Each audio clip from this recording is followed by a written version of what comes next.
So we have a couple of tips that we'll talk about before we break into our breakout sessions. So the first is, we mentioned this a couple of times, but don't pressure yourself to populate all parameters.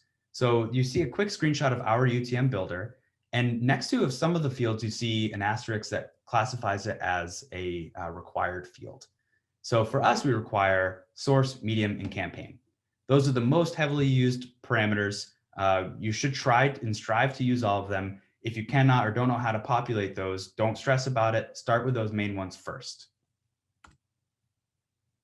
The second one, we alluded to this a little bit, is to use consistent names and try to track and keep record of all the UTMs that you've created in the past. And Teju, who's on the call as well, has a tip for this. Thanks, Mike. So from analytics perspective, it's best to maintain consistency. What I mean by that is, for example, you can have a Facebook UTM source, and there are multiple ways we can enter. We can say Facebook, facebook.com, FB, and these parameters are case sensitive as well. But it's best to stick to one value for all Facebook campaigns with like lowercase Facebook. Same should be done for Medium. This will go a long way when we are scaling, and it will also ensure analytical integrity.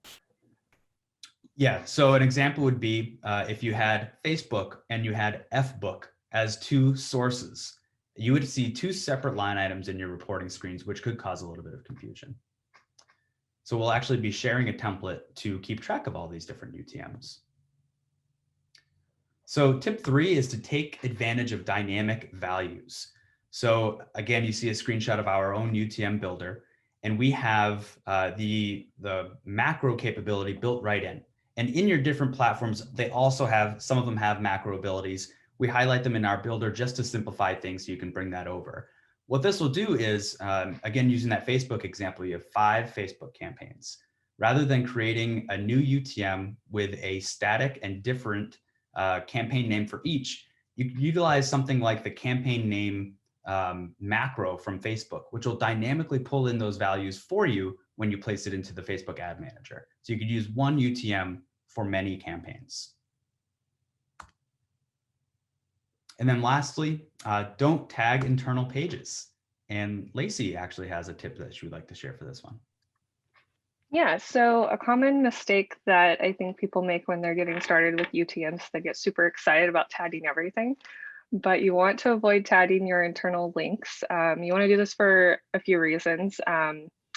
Basically, they don't provide additional value to you and can distort your data. And so like a good example is like if a user lands on your site with the UTM parameters from your campaign, and then they start navigating around, they happen to click on a link that has UTMs on one of your internal links.